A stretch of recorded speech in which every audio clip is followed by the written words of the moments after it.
So, hi, Daniel, and welcome to the show. You're on the Health Tips podcast, and it's absolutely wonderful to have you doing some pretty cutting edge and interesting things. Uh, Tell us a little bit about, you're curing problems with the mind. So tell us something about how what you're doing, and this hypnosis is something, and mind control, and you're getting some really real results. It's not just imagined results while you're working with the mind, but the results that you're getting are pretty physical. So why don't you start off by telling us something about the tool hypnosis, which you've been telling me about, and then we take it from there.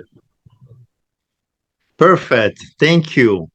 Good morning or good evening, everybody, depending on where you are. My name is Daniele Favaro. I'm originally from Italy, and I'm now have been in the United States for a while. And basically, the idea about what you asked me is that I've been using hypnosis as a tool to facilitate and to help people create the change. That's there is many definition, as you know, of hypnosis. There is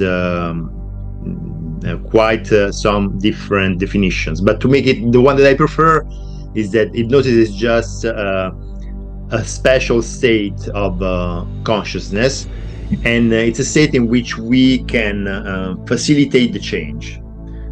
As you yourself probably know, we are always in a state of hypnotic state somehow, right? When we're watching the movie or when we're watching TV, we know that those people are acting, they're dressed up, but we could still cry, we still laugh or get scared because our subconscious mind does not know the difference between what is there on the screen and reality. So we think that that's real, even if we consciously know it's not real, right?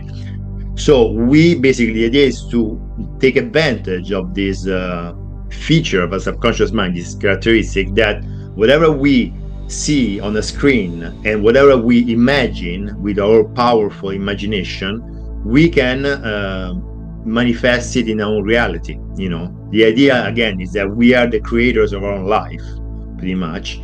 And so, to tell you more about what I'm doing specifically, is that my story quickly is that I started to suffer from severe intestinal issues that are defined as Crohn's disease by conventional medicine when I was actually 20. And this problem has used to be on and off for many years in my life, over 20 years, almost 25 years. And through time, I've been always researching and finding a solution to this. And finally, I always been interested in hypnosis since I was a teenager. When I was a teenager, I used to self-hypnotize myself with tapes I used to make for myself because I already knew, I guess, what I was going to do now. And so the idea is that finally I started to integrate hypnosis with these transformational tools that are about increasing our knowledge and understanding how the body and the minds are connected. Because, as you know, if we meet a lion, for example, that's one of the classic example. If we were to meet a lion in the wilderness, or a bear while we're going on a hike, or a tiger, depending on where we are in the world, we might most likely get into what is called the fight, flight, or freeze response, right? And that's an automatic process that we have no control over, meaning that based on how we are experiencing that moment in our reality, our subconscious mind, if there is no conscious choice that we have to handle the situation, our subconscious mind takes over. The biological unconscious subconscious mind takes over for us with a survival program, in this case the fight, flight, or fear response, that is meant to help us survive that situation, because most people don't know how to deal with the tiger, with the lion, or with any wild animal like that. But yet, imagine, for example, that I'm going on a hike, and yes, I can still meet a bear, or run into a lion if I'm in Africa, or if I'm doing safari, or a tiger if I'm in India, depending on where I am. But I am a trained tamer of wild animals, or I am a trained safari hunter, and I have a big gun in my pocket, and I know how to use it. Then I would still go into fight, flight, or fear response but for a much shorter time and much lower intensity. So that because I have the skills to know how to manage the situation. So basically, based on this idea, we help people acquiring those skills to face those situations they used to or they normally try to solve with old solutions.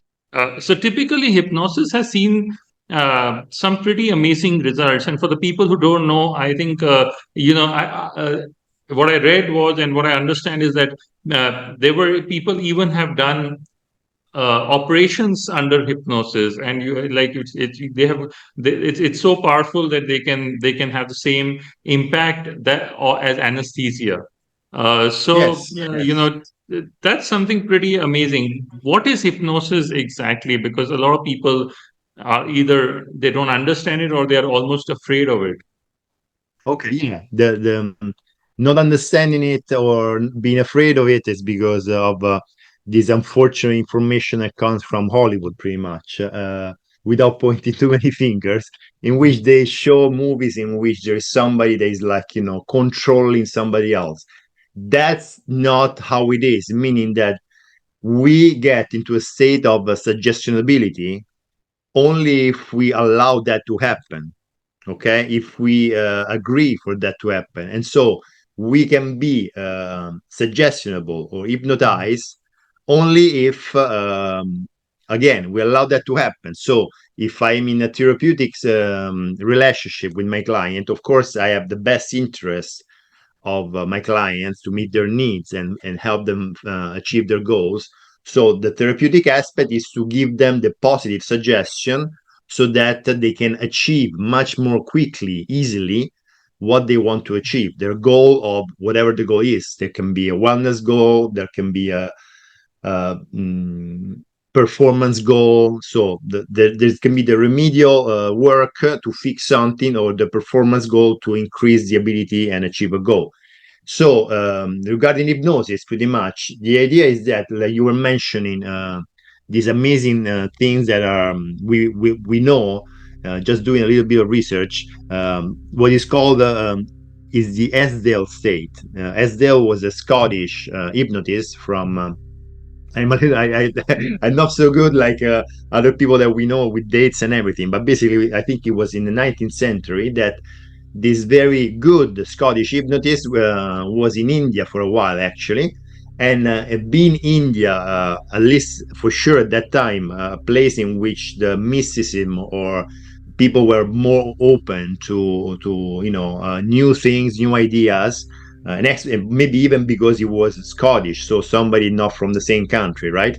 He was able to use hypnotic tools to help people go under surgery, major surgery operations. Like at that time, they were think that they used to like get rid of limbs or do major operations, surgical operations. And at that time, there was not even any anesthesia that they were able to use. So just by hypnotizing the person and giving suggestion not to feel the pain, or give positive suggestion like you that they were going to be well and overcome this easily, they noticed that they were able to perform surgical operation with no need of anesthesia, or with no secondary effects like infections or things that normally we should watch out for when we do surgery, right? The interesting thing is that when this Scottish hypnotist, as when you go look into it, uh, went back to Scotland, to his own country, it's the same idea of like when people know you under a certain point of view, then they have a hard time looking you from a different point of view. So all his fellow men and country citizen from the same country, that they didn't look at him as a powerful hypnotist. They basically he was not able to do again what he was able to do in India, right? Why? Because people were not willing again to be suggestible. That shows that hypnosis is something that happens if you allow it to happen to your advantage. So if I have something that I want to solve and I am for whatever reason stuck, then even if I am myself a hypnotist, I know that with the help of another hypnotist, that I trust, they can help me overcome this problem, right? So that's the idea. The idea is that hypnosis is always something that once you learn and once you know how to use it, you always use it for the other people's advantage and benefit. You're still muted.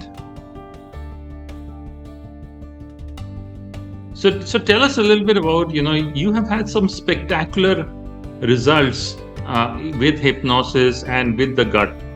So tell us a little bit about your most spectacular case studies where you have really been able to, change lives. Yes, so I'll tell you about a couple of them for sure. So the idea is that we have, for example, one of our recent clients. The interview is available on my Facebook group, in which basically he used to suffer from ulcerative colitis for over 10 years, and he actually was still going to the hospital while we started to work. And in a matter of 4 sessions, basically, he considered himself he's completely over the symptoms and the issue. Why? Because the way we just guided him, again, we are guiding the person to be suggestible and to do a self-personal work that allows them to transform themselves.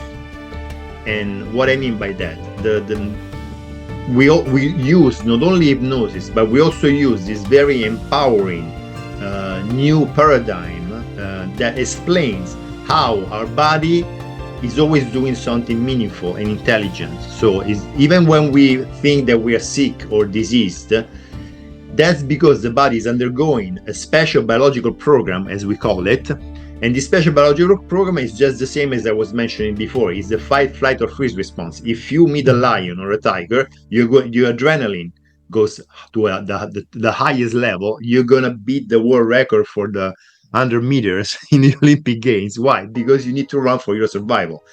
Then, of course, after you are safe, your body needs to catch up, right? So that shows how an emotion, fear, which we perceive only after the event in this case, perceiving a danger or perceiving something that we don't have the skills to deal with, has an impact on our physiology. Because when we need to run away from the lion or from the tiger, we have the adrenaline, we have hormones, we have chemicals in our body that push us to survive, do everything we need to survive.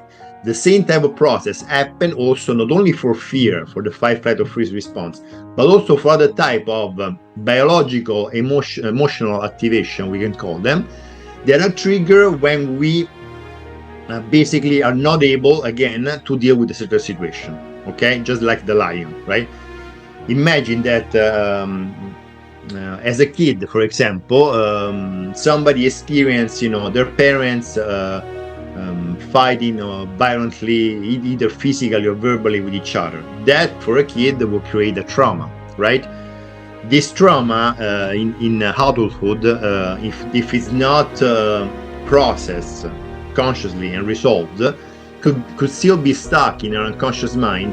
And just by maybe not even being consciously aware of seeing somebody in the periphery of our eyesight, seeing a man that is like arguing or fighting or yelling or being violent with a woman, that could still trigger unconsciously this traumatic memory in our body that triggers unconsciously all those chemicals, and those chemicals have an impact on our body. Basically, there is, to make it short, there is a chemistry of love and a chemistry of fear, to summarize, right? I don't know if you heard the story of feeding the good wolf and feeding the bad wolf.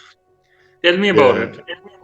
The story is basically they talk about this as a story from American Indian tribe, in which basically there is this little kid that goes to the grandfather, the head of the tribe, and says, so how does life work? Like, what do I need to do? What I need to do in my life? And the grandfather, the wise man says, you see, in life there is two wolves. There is a wolf of fear, of hate, of anger, of worry, and all of those negative emotions that they're not negative in itself, meaning that we need to eliminate them. They are emotions that have a place and a time to be experienced because they have a purpose. But the thing is that we need to be able to control them, right? Then there is the wolf of course, I'm adding to this, right? The story is that the grandfather, the wise man, says also there is the other wolf. There is a wolf of love, of joy, of acceptance, of compassion, of gratitude, And so these two wolves are actually in the story, they're kind of like fighting each other, right? Because one wolf experiences the world in this way, being angry, being afraid, being hateful, being scared. And the other wolf experiences the world being in love, being appreciative, grateful, full of joy. And so it's almost as if there was this fight. And the little kid says, oh, who is the wolf that wins in the end? And the answer from the grandfather and the wise man says, is the wolf that you feed. Meaning that there needs to be a conscious choice of what we decide to do, or what we said to focus upon, first of all, about any event in our life, and how we decide to react to it. Okay?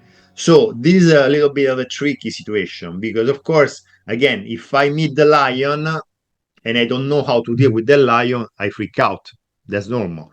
So the idea is that if I know that there are certain situations in my life that are triggering me, that are triggering anger, they are triggering worry, they are triggering hate, or I cannot go through this situation, I don't like it, I don't know how to deal with it. Instead of keep on experiencing the situation with anger, with resentment, with the worry, with the fear, with all these negative emotions that are not healthy, especially if we keep on experiencing them over and over and over in a loop, I want to recognize that there is a situation in which I'm stuck, and I want to create those skills in which I have a practical tool, behavioral, practical skill to manage the situation. In the example of the lion, if I know that there is a lot of lions where I live, so I kind of it's normal to run into one of them instead of freaking out and escape every time I meet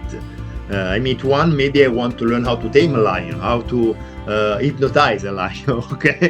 Or maybe how to defend myself if the lion attacks me just by having a weapon with me. So this is the idea of life is always challenging us to look at the situation in which we are stuck in a loop. And basically the idea is that when we have a chronic symptoms, because there's a difference between an acute symptom and a chronic symptom. The acute symptom is the one that shows up and then disappears, right?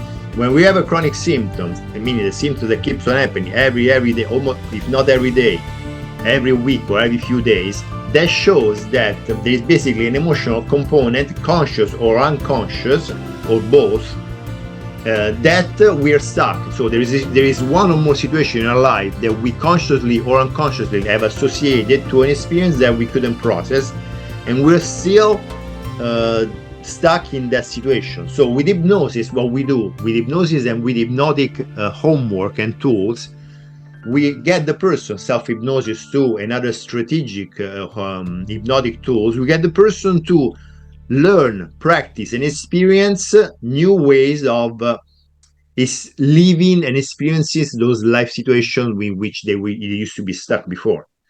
Okay, so if and when you will see this interview from one of our clients, Eric, or other ones that we are posting on the Facebook group, basically they themselves talk about how learning these new skills has changed their life. Why? Because it has changed their perspective of what happens in their life, because they're not victim anymore of what happens to them, but they're in charge of how they're gonna react to it, how they're gonna handle it, how they're gonna face it with new positive skill. So tell us about like your most 2 or 3 of your most amazing results. Yes, there's one that I can tell you from my partner that we work together. And basically the idea is, I'll make it short, but basically the idea is that this woman used to suffer from chronic stomach meaning upper stomach, the actual stomach pain. And every time she was going to work, her stomach would feel tight and closed. She would lose the appetite. She would not be able to eat all day long, and she would feel pretty much sick. So closed stomach, I'm not able to eat anything, I don't feel good, and for as long as she was at work. All right, okay. And then when she would go home, she would experience intense pain in her neck and back here and the shoulder, okay, especially the neck. So to make it short, after working with us, especially with my colleague in Italy, Natale,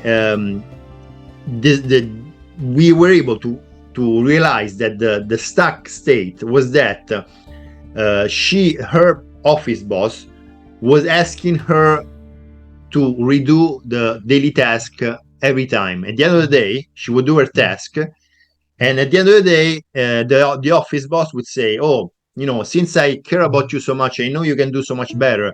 I think actually you are gonna take my place because I value so much, and that's why I want you to do this even better, right?" And that for her was a stress, an emotional experience that for her would remind her I'm gonna make this very short because this is something that it took a few sessions to realize. Would remind her, she realized finally, that would remind her of when she was a little kid, and her father would come back home from work, and he would check her homework and her sister's homework, and most of the times, 80% of the time, he would tell her to redo her homework, and she would cry desperately because it's like, oh, it's not fair that I cannot go play with my dad and with my older sister. My older sister can always play with my dad, and I can't. I have to redo my homework. So she will experience this present life situation with her office boss. Actually, she even have a good relationship with him, right? So she would even imagine that was the cause of her symptom, as with this memory of like something that she couldn't do anything, because when she was a kid, when we were kids, we have no many choices, right? We are pretty much under the influence of our parents, 100%, if not 100% for most of the time, right? So the practical change that she was able to achieve with hypnosis, with hypnotic visualization, with hypnotic homework and self-hypnosis, and also with coaching and realizing that was the cause of the problem, was that she created this practical change. And I'm making this short, of course, right? The practical change for her was to visualize and then create in her real life this strategy, which was to ask. She discovered the solution herself, doing some coaching with us, with my partner, and she realized that the solution was, my office boss cares about me, so he's just telling me this because he just wants to be involved in what I do.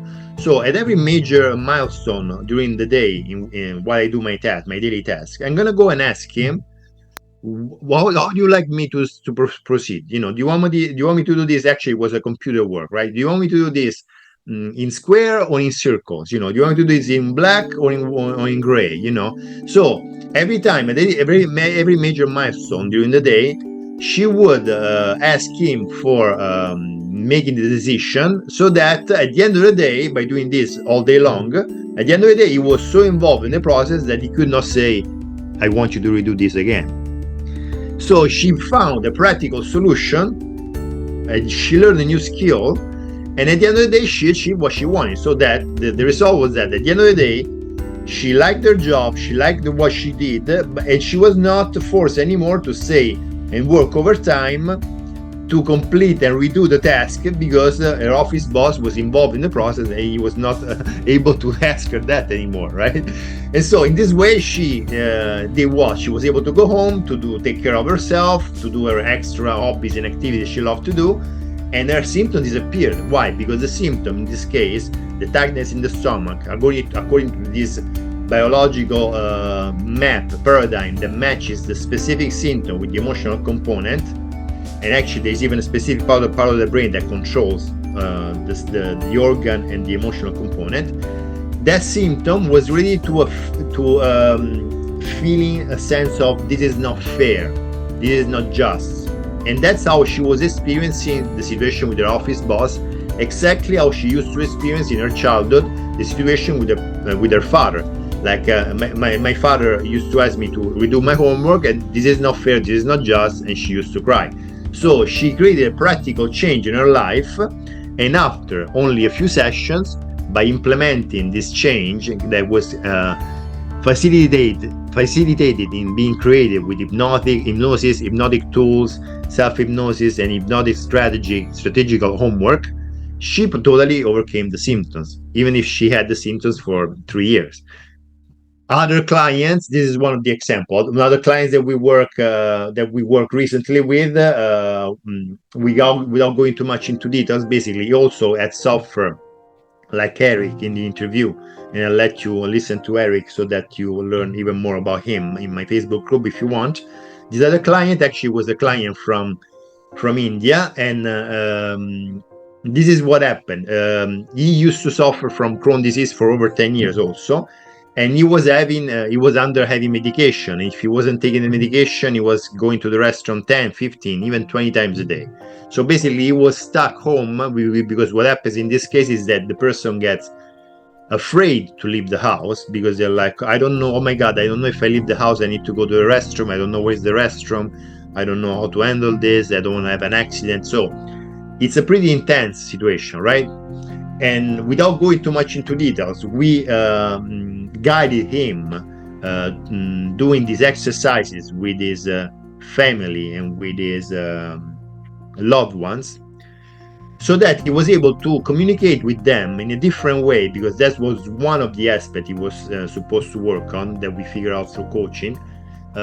If he was able to have a more positive communication with their loved ones by using strategic hypnotic tools, and in this way basically he was able to overcome the symptoms, because he was not again angry about the situation, right? About the communication with their loved ones. He was able to find a new strategic way of interacting positively with their loved ones, with his loved ones, and in this way he overcame this stuck state of being angry over and over and over. You know, again, it's the matter of like pointing fingers rather than taking responsibility. It's a matter of being a cause, meaning that I take charge of my emotional state rather than being an effect. Being an effect is when people say, oh, you make me angry, as if the person has a magical power that they make us feel in a certain way. And we all do in certain times, depending on our ego state, on depending on what we're going through. We all may fall into this trap of like, oh, you make me angry, or you cut me off on the freeway, or you did something wrong. We all have our own tendencies to react emotionally, each one of us in a specific way. It depends on our personality, our story, our education, our family, etc.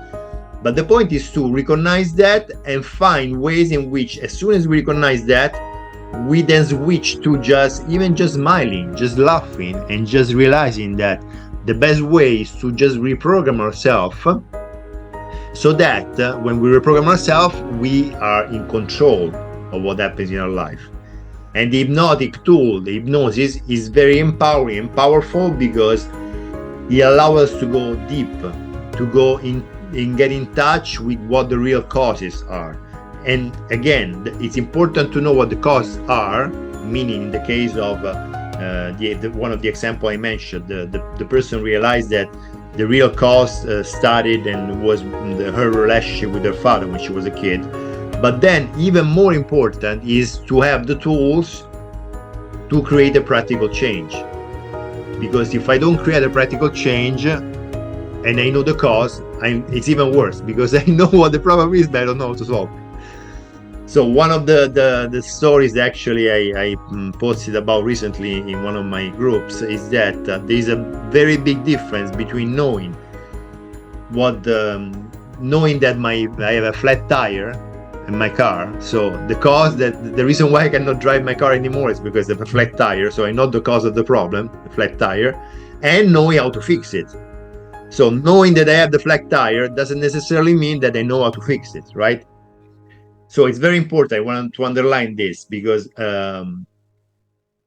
unfortunately there is some people that they keep on thinking that just knowing the cause is enough. And he said it's not. Actually, it can be even frustrating, because if I don't know how to fix the tire and I still want to drive my car, then I can get frustrated, right? So it's like, again, I want to learn the skill of fixing my tire, or changing my tire, or at least making the phone call so that somebody comes to pick me up and help me fix the problem, right? Depending on the situation, right? Depends on how independent I want to be.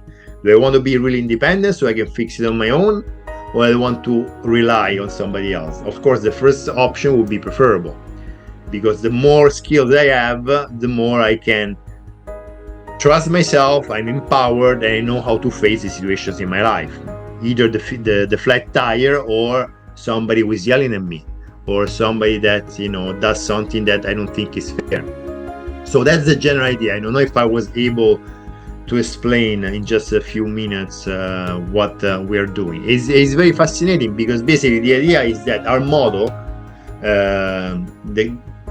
is that there is no true healing. If we want to talk about healing, there is no true overcoming the symptoms without growth. So basically, the beautiful thing is that the symptoms are just telling us that we need to grow in a specific area, in one or more specific areas of our life. Wow, that's amazing and very fascinating. And I think we could go on and on talking about this, but we always have the limitation of time. But I think, Yes, I think it's absolutely a field which has no limit of depth, because I think the more you explore it, the more you realize how powerful it is, and how you can really use it for your advantage. And all the time that you've been being pushed towards the standard pharma practices, which really don't cure you. This is something which I think people can really use to feel better, and actually change their tire, and fix their tire, instead of just uh, you know it just kind of keeping going on filling air in a leaking tire. This actually fills the tire up and seals it off permanently. yes, I So love. I love the, if I can add quickly, like, I love the conventional medicine point of view, because especially from the emergency point of view, like for things that are urgent and there's emergency to solve them, like traumatic or mechanical or chemical problems that are created by mechanical, like a car accident, or chemical issues. Emergency ER is great. The progress is amazing. yeah, The thing is that also drugs can be useful, because if I have a symptom that is very, very intense, I need to minimize the fever, I need to minimize the pain. That can be also useful, because if I'm suffering too much, I'm not even able to do the homework. I'm not even able to do hypnosis, for example, mm, right? I need to achieve a certain level of being able to manage the symptom. Okay. The thing is that the ideal thing will be to use natural remedies, because they have less side effects compared to conventional medicine point of view. As we know, there's a lot of side effects. But again, like, everything has a place and a time. There is not just one way of doing things. It just depends on the situation. So everything is welcome, and also it depends on what the person believe in it. That's because, as we know, the most important factor in a therapeutic relationship is the trust and the belief system of the person who is seeking for help. So it's very important that the person does what they believe in, okay? Because there's also the placebo effect that gets to be triggered to our own advantage, right? If the person believes that they're doing the right thing, that makes them feel better already, just because they believe in it. Okay. So it's the situation is always the idea is that we want to just always connect with the person, see where they're at, and find together the best solution for them. Which is solution is going to come from them. We're just going to guide them to create those changes. So the only thing that the person really needs to do is to engage in the process, because hypnosis is and can feel magical at times. But again, the person needs to understand it's not that we're going to cure them, or we're going to have the magic pill, or we're going to heal them with hypnosis, or make them change with hypnosis. They need to do something about it, because even if it feels magic, if they keep on going to eat at McDonald's every day, there's gonna be some without saying something. Me, I shouldn't say McDonald's, but if they don't care of the quality of what they eat, for example, that on the long run is gonna have an effect, right? Great, great. Wow, Daniel, that was a lot of information, and I think everybody is quite excited about. A lot of people may not have heard about this, and they may be like really trying to figure out a way because the regular pharma doesn't really give you a cure. So thank you for all this, and we look forward to our next conversation on the Health Tips podcast. You're very Thank you. welcome. Thank you so much. And if you want, you can check my Bye. Facebook group. Bye. Thank you.